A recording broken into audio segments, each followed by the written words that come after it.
Hey, everybody, and welcome to the Deep Dive. Today we're going to be talking all about you and really helping you build a life that is rich in every sense of that word. Oh, I love that.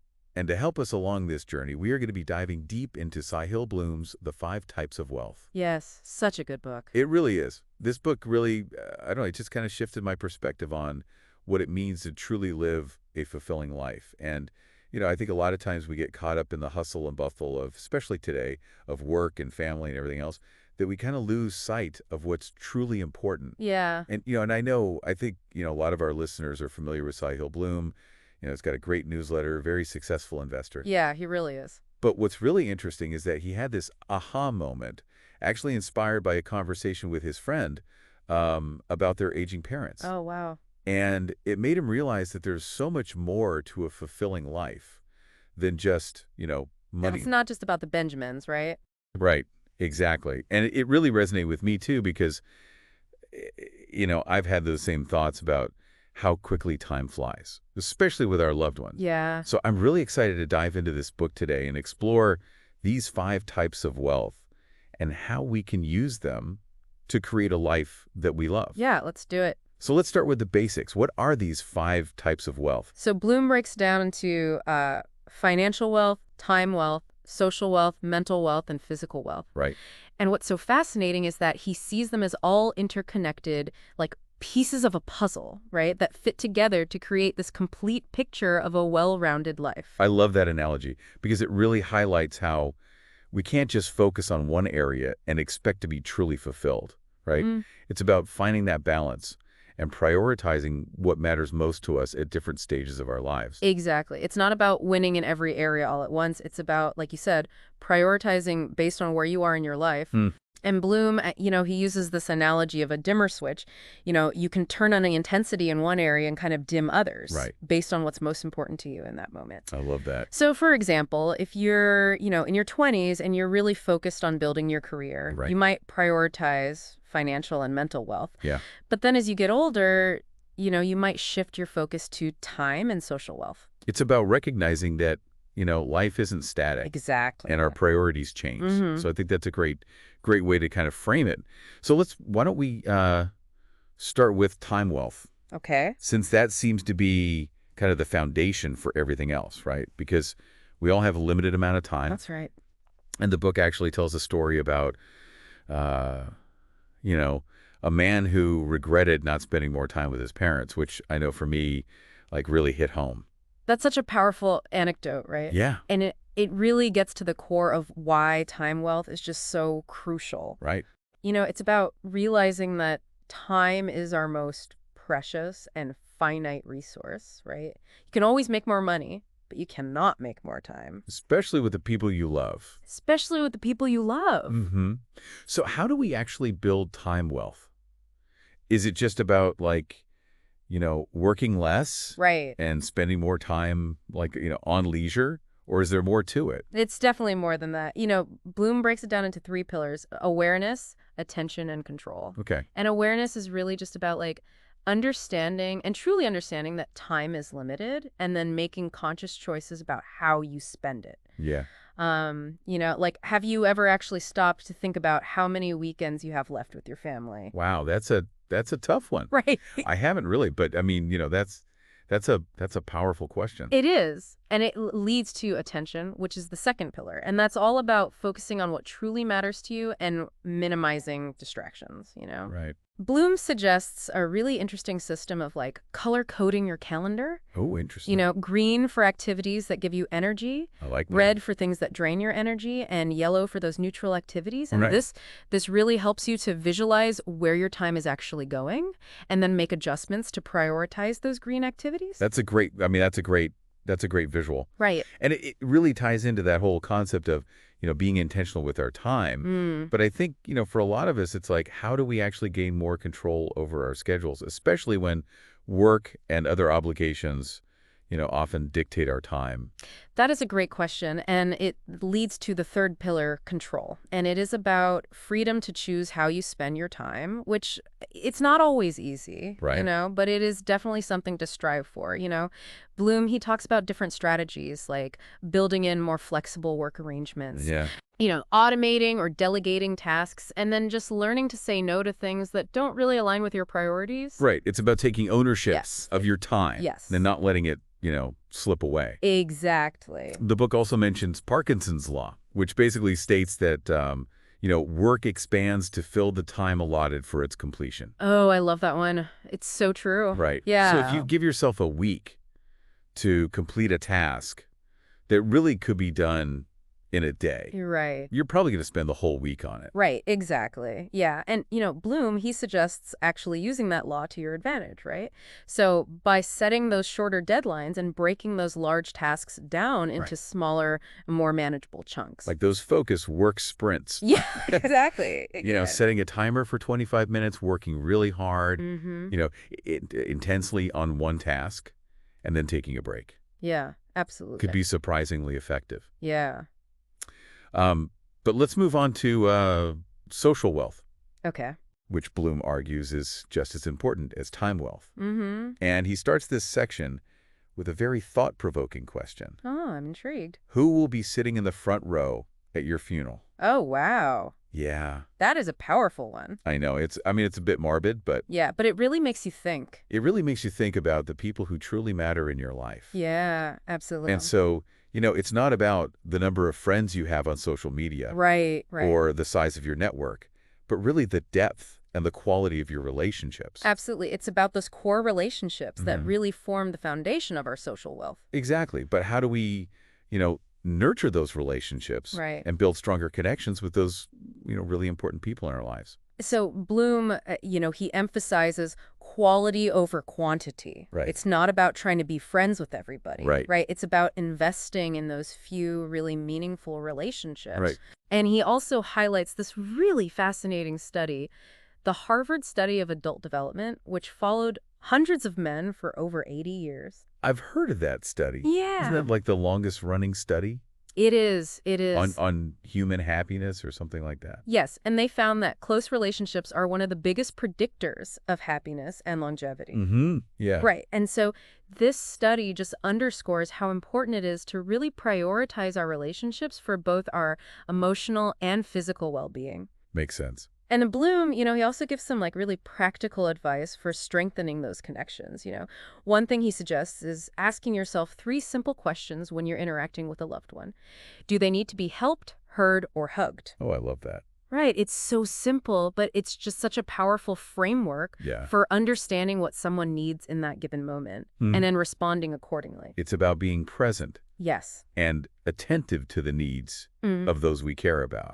The book also mentions the importance of understanding the 5 love languages. Oh, yeah, definitely. And these are, they're essential for building strong romantic relationships, but I think they can also be really helpful in understanding and communicating with our friends and our family as well. Oh, absolutely. Yeah. It's about speaking the language that resonates with each person, right? To show them that you care. Yeah. So, for example, if your partner's love language is, acts of service, Right. doing the dishes or running errands for them might mean more than a bouquet of flowers. Right. Exactly. Yeah. And then Bloom, he gives some other interesting tools for building social wealth. Like he talks about the life dinner. Yeah. It's this monthly dinner with your partner where you each kind of reflect on your personal, your professional, and your relationship progress, challenges, and goals. I love that. That's I great. mean, that sounds like a great way to create structured time for connection and growth Absolutely. within a relationship.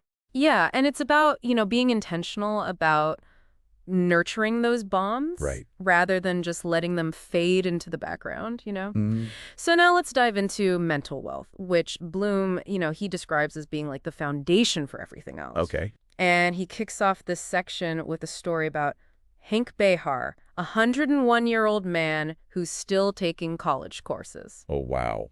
Right, it's incredible. That is incredible. And it's such a great reminder that it's never too late to learn and grow. Absolutely. Right. And it really embodies that essence of mental wealth, which is about cultivating this lifelong love of learning and challenging yourself intellectually, and then really nurturing your mental well-being. It's about keeping your mind, sharp, Yes. engaged, no matter your age. Exactly. And he'll tell us another great story Oh, yeah. about a prince who leaves this life of luxury to confront the realities of suffering and find his higher purpose. Wow. Right. That's powerful. Yeah, and I think it really speaks to this innate human desire Mm-hmm. that we all have for meaning and purpose in life. Yeah. We're not just here to consume and accumulate, but to learn, grow, and make a difference in the world, even if it's just in our own small way. I love that. Yeah. So how do we actually build mental wealth? Like, what are some concrete steps we can take? Bloom, he breaks it down into 3 pillars: purpose, growth, and space. Okay. So purpose is about knowing your why, your reason for being. Right.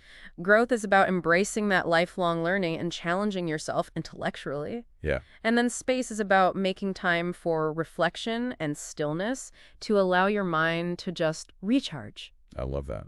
Yeah, so I think that finding your purpose, is just a key part of that mental wealth. Blooms. He encourages readers to write a letter to their future selves. Oh, I Is see. a way to visualize what really matters to them and where they want to be in the future. Mm. And I've actually tried that before, and it's a really powerful exercise. It is. Yeah, and then he also introduces this concept of ikigai, Yeah, love that. which roughly translates to reason for being in Japanese. Yeah, I've heard of that. Mhm. It's about finding that intersection of, your passions or skills, what the world needs, and what you could be paid for, right? You got it. Yeah, it's about finding that sweet spot where you can really make a living doing something that you love Mhm. and that also contributes to the world in a meaningful way. Yeah, it's about aligning your work Yes. with your values Yes. and your passions. Absolutely. And Bloom, he also talks about the importance of fighting against equilibrium, Mm. that tendency to just kind of settle into a routine. Right. Right. And accept the status quo. Yeah, get comfortable Yeah. and just kind of stay there. Yeah, he even quotes Jeff Bezos, who said, the world wants you to be typical in 1,000 ways. It pulls at you. Don't let it happen. That's good. Yeah, it's like a call to action, right? Yeah, To break free from that complacency and really embrace our uniqueness. absolutely. So it's about constantly pushing ourselves to learn, grow, and evolve rather than just getting stuck in a rut. And he also talks about the importance of, cultivating that growth mindset.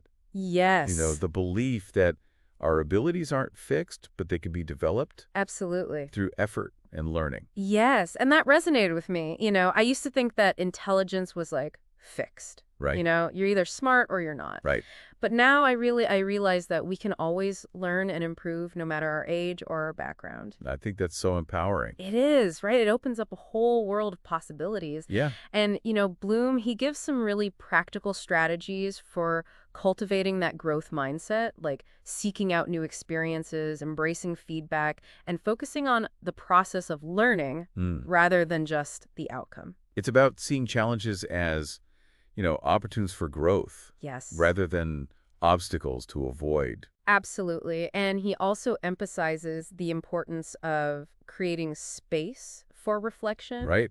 in our busy lives. Yeah. He's a big proponent of meditation, mindfulness, Yeah. and spending time in nature. Mhm. These are activities that can really help quiet the mind, reduce stress, and allow us to connect with our inner selves. It's like hitting that reset button on Yes. your brain Mm-hmm. and giving yourself that time to really process and reflect. He even shares his own personal morning routine, which includes meditation, journaling, and spending time outdoors. And, he finds that it helps him start his day with a clear mind and a sense of purpose. I think that's a great example of how we can incorporate those practices into Mhm. our own lives. It's about finding what works for you and incorporating those things into your daily routine. Yeah, now let's move on to physical wealth. Okay. And Bloom begins them section with a question that really resonated with me. Okay. Will you be dancing at your 80th birthday party? Oh, I love that question. It's a good one, right? Yeah. Because it really shifts the focus from just looking good Right. to maintaining our vitality and functionality Mm. so we can actually enjoy life to the fullest even as we age. Absolutely. Yeah, it's about recognizing that our physical health is an investment in our future selves. Right. And he shares this really inspiring story about Kevin Dahlstrom, a guy who prioritized his health early on in his career, even though it meant making less money in the short term. Wow. And so Dahlstrom's story just really shows the long-term benefits of investing in your physical well-being. Yeah. It's a reminder that we often prioritize these short-term gains over long-term well-being. But ultimately, our health is our most valuable asset.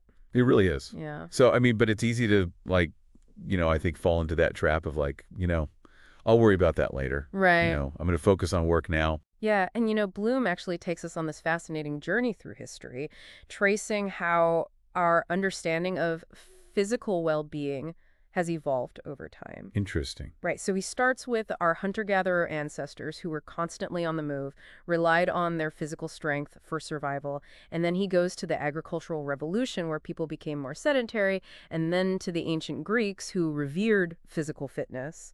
And then finally he brings us to the present day where, we're bombarded with this information. Right, so much information. Right, it can be overwhelming and a lot of it is contradictory. It is, yeah. And Bloom, he emphasizes the importance of cutting through all that noise and really focusing on the fundamentals. He actually says it's mostly nonsense. The 80-20 rule comes into play here, focusing on the 20% of activities that yield 80% of the results. Oh, I love that quote because it's so true.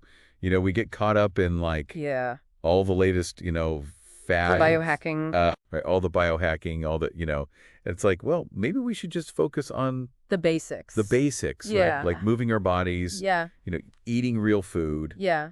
and getting enough sleep. Yeah, and he breaks down physical wealth into these 3 pillars: movement, nutrition, and recovery. Makes sense. So, it's not just about hitting the gym every day. It's about incorporating all 3 of these elements into our lives. It's like building a house. Oh, yeah. Right? I like that. You need a strong foundation. Yeah. You need good materials. And you need time for it to settle Yeah. and solidify, right? Absolutely. And, he suggests starting with these small, achievable goals. Right. Like, move your body for at least 30 minutes each day. Yeah. Eat whole, unprocessed foods 80% of the time. And then get 7-8 hours of sleep each night. Right. These are like the simple habits Yeah. that can make a huge difference in our overall health and well-being. And I think it's really about, building those healthy habits one step at a time. Yeah. And not trying to overhaul your entire life all at once. It's not about perfection. It's about progress. Exactly. Yeah.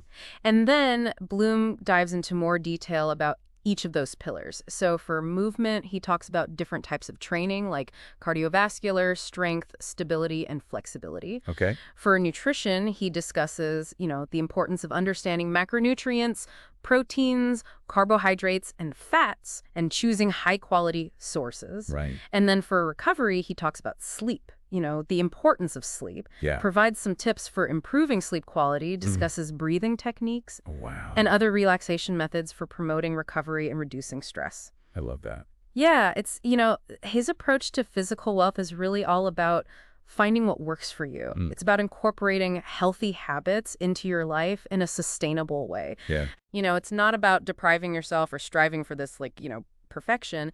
It's about making choices that really support your overall health and well-being. Yeah. And, this ties back to that concept of the enough life. Right, which we talked about. It's about finding that sweet spot where you're doing enough to maintain your health and well-being without obsessing over it or letting it, take over your life. Right, finding that balance. Yeah. Being intentional. It's about enjoying the journey Yeah. and making choices that really support a long, healthy, and fulfilling life. I love that. Yeah. All right, well, that was a great overview of physical wealth. Yeah. And I think it really sets the stage for our next segment, which is where we're going to dive into the often misunderstood but very important financial wealth. I'm excited. So stay tuned for part 2 of our deep dive into the 5 types of wealth, where we'll explore financial wealth and the concept of the enough life. We'll be right back. Right after a short break. See ya. Welcome back to the Deep Dives. We're picking up where we left off, diving deeper into Sahil Bloom's The 5 Types of Wealth. And this time we're tackling financial wealth, which I think, for a lot of people, it can be a bit, a bit overwhelming. Oh, absolutely. A big topic. Yeah. And it's one that I think a lot of people struggle with. Definitely. And, when I think about financial wealth, I always picture those, old school banks. Right. With the marble columns and the giant vaults. But the book really highlights how much the financial landscape has changed. Oh, it's completely different. It's crazy. It's like we've gone from, playing checkers to navigating a super complex video game. It's true, and just like in a video game, if you don't understand the rules and strategies, you're likely to get lost and frustrated. Yeah. And Bloom, he starts the section with a story about Jacob Fugger, this fascinating historical figure who amassed an incredible fortune through trade and banking way back in the 15th and 16th centuries. Wow, way I back. know, right? It's interesting. Yeah, and Fugger's story really shows how, the pursuit of wealth has been a part of human history for centuries. Yeah. But it also highlights how the concept of money itself has evolved dramatically over time. Yeah, I mean, we've gone from, bartering with goods to using paper money to navigating today's, complex digital financial systems. Absolutely. And understanding that evolution, I think, is really important Mm-hmm. because it helps us avoid feeling overwhelmed by the modern financial landscape. Right. It's like, if you know the history of a city, Yeah, it's easier to navigate the streets. exactly. So how does Bloom approach building financial wealth in today's world? Well, he breaks it down into three pillars: income generation, expense management, and long-term investment. Okay. And instead of just focusing on making more money, he emphasizes the importance of understanding how money works and using it strategically. Right. It's not just about working harder. It's about managing your money wisely. Exactly, and making it work for you. So income generation is not just about getting a 9 to 5 job. It's about exploring multiple streams of income.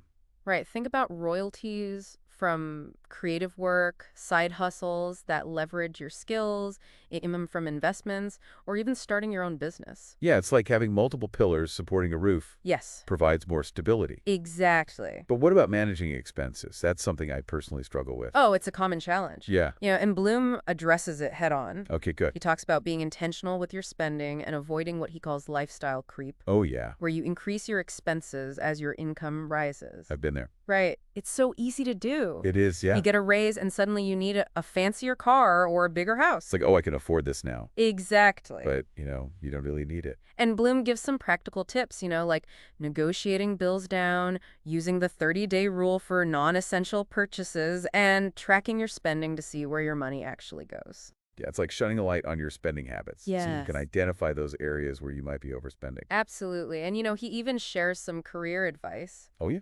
that he wishes he knew when he was starting out. And one that stuck with me was play long-term games with long-term people. Oh, I like that. Right. It's about aligning yourself with people who share your values and are in it for the long haul. It's like choosing teammates for a marathon, not a sprint. Exactly. Surround yourself with people who will push you to be your best and who will be there to celebrate the wins and support you through the challenges. That's so important. Now, let's talk about long-term investment, which Bloom really emphasizes the power of compounding. Yeah, compound is like magic, right? It really is think about that classic story of the chessboard and the rice, Oh, yeah. where you place 1 grain of rice on the first square, 2 on the second, 4 on the third, and so on. The exponential growth is mind-blowing. It really is. Yeah, And the key takeaway is to start investing early. Even if it's just small amounts, right. time is your greatest ally when it comes to compounding. Makes sense. And Bloom also mentions different asset classes like stocks, bonds, and real estate to give, a high-level overview of investment options. Right, so stocks are considered higher risk, but potentially higher reward, while bonds are typically lower risk but lower return. Exactly. And real estate can be a great long-term investment, but it comes with its own set of responsibilities. Mm-hmm. Like managing tenants and dealing with property maintenance. It's about understanding your risk tolerance, your investment goals, and doing your research before diving in. Absolutely. And, Bloom, he emphasizes the importance of having a financial education Right. so you can make informed decisions about your money. It's like having the tools and knowledge to navigate the financial landscape confidently. Exactly. All right, so we've talked about income generation, managing expenses, and investing for the long term. Mm-hmm. But I think one of the most interesting concepts that Bloom introduces is the idea of the enough life. Oh, the enough life, yes. This really resonated with me. Yeah, me too, because I think so often we get caught in that trap of wanting more, more, more. Oh, constantly. Right, and it's like a never-ending cycle. It really is. And, the enough life is about defining what truly matters to you and aligning your financial goals with your values. It's about resisting that societal pressure to constantly chase more Yes. and finding contentment with what you have. Yeah, Bloom, he argues that this constant pursuit of more can actually lead to a never-ending cycle of dissatisfaction. That makes sense. Right. And he tells this great story about a fisherman and an investment banker. Oh, yeah, I remember that story. So the fisherman's content with his simple life, catching enough fish to feed his family and enjoying his free time, but the banker tries to convince him to work harder, make more money, and then retire to a life just like the one he already has. It's like, what's the point? Right, and it really highlights that absurdity of chasing a version of success that's defined by someone else. Right, it's about defining success Yes, on your own terms. absolutely. So how do we actually put this concept into practice? Well, Bloom suggests a few exercises. Okay. One is to write down your ideal day. Mm, What are you doing? Who are you with? How do you feel? I love that exercise. Right, and it really helps you visualize the life that you want and identify the activities and relationships that bring you joy and fulfillment. It's about getting clear on your priority Yes, and defining what a fulfilling life looks like for you, not for someone else. exactly. I think it's so important. And another exercise is to create what he calls a reverse bucket list. Oh, interesting. So instead of focusing on what you want to achieve in the future, you list all the things you've already accomplished and experiences you've already had. It's a great way to cultivate gratitude Yes. and appreciate all the good things in your life. It shifts your focus from what you lack to what you already have. I love that. And then, he also encourages you to define your core values. What are Mhm. those guiding principles that shape your decisions and actions? And then use those values as a compass for making choices that align with your enough life. It's about being true to yourself Yes. and living a life that's authentic. And then he also emphasizes, the importance of practicing gratitude Mm. and mindfulness. Yeah, those are so important. They can really help shift your focus from what you lack to what you already have. It's about appreciating the abundance in your life and focusing on the things that truly matter. Exactly. So the enough life, it's not about denying yourself or living a life of deprivation. It's about creating a life that is rich in meaning and purpose, a life that is filled with the things that truly matter to you. Absolutely. It's about finding that sweet spot where you have enough to live comfortably and pursue your passions without being consumed by that endless pursuit of more. Right. It's about living intentionally and creating a life that brings you joy and fulfillment. Ex- So we've talked about time wealth, social wealth, physical wealth, and now financial wealth. Mhm. And I think it's really interesting how Bloom ties all of these together with this concept of the enough life. It's about finding that balance Yeah. and defining what truly matters to you. So as we wrap up this part of our deep dive, I'd love to hear your thoughts on, what are some of the biggest takeaways for you personally from this exploration of financial wealth? For me, it's really been about that shift in mindset. Mm, Moving away from that scarcity mentality of always wanting more and focusing on appreciating what I already have mhm. and aligning my financial goals with my values and my purpose. Yeah, I think that's so important. Yeah, and it's not about, if you said, denying myself or living a life of deprivation. Yeah. It's about being intentional with my spending Hmm. and making sure that my money is supporting the life that I want to live. I love that. Yeah, and it's also about remembering that money is a tool. Mhm. It's not the end goal. Right. It's a means to an end. It's about using money to create a life that is rich in experiences, relationships, and meaning. Exactly. All right, well, that was a great conversation about financial wealth and the concept of the enough life. Yeah, it was a good But one. we're not done yet. We still have one more type of wealth to explore, mental wealth. Oh, mental wealth, that's a big one. It is. Yeah. And I think it's a really important one. It's foundational. Yeah, so stay tuned for part 3 of our deep dive into the 5 types of wealth. We'll be right back. Welcome back to the deep dive. We've been on quite a journey exploring Sahil Bloom's The 5 Types of Wealth, haven't we? We have. It's been fascinating to unpack these different dimensions of wealth, going beyond just the financial aspect. Yeah, it's really made me think about what it truly means to live a rich and fulfilling life. Absolutely. And it's not just about accumulating more and more and more. It's about cultivating abundance in all areas of our lives. And recognizing that, true fulfillment comes from nurturing all aspects of ourselves, not just chasing financial success. Exactly. So as we wrap up this deep dive, let's pull together some of those key takeaways from Bloom's framework. What are some of the biggest lessons we can take away and apply to our own lives? I'm ready. What stands out to you? Well, for me, one of the most powerful messages is that true wealth is multifaceted. It's not just about money, it's about time, relationships, mental well-being, physical health. It's about finding that harmony, that balance. Right, where all those areas are working together. Bloom also talks a lot about intentionality. Like, we need to be deliberate about how we spend our time, the people we surround ourselves with, the choices we make. Absolutely. Living life by design, not by default. Taking ownership, right? Shaping our own destinies. But it does require effort. It requires awareness, It does, but Bloom reminds us that we don't have to make these massive changes overnight. right? Small, consistent actions are what really matter. It's about those little steps, building those healthy habits. And staying committed to the process. It's like that saying, Rome wasn't built in a day. Exactly. I think about, those big changes happen gradually, one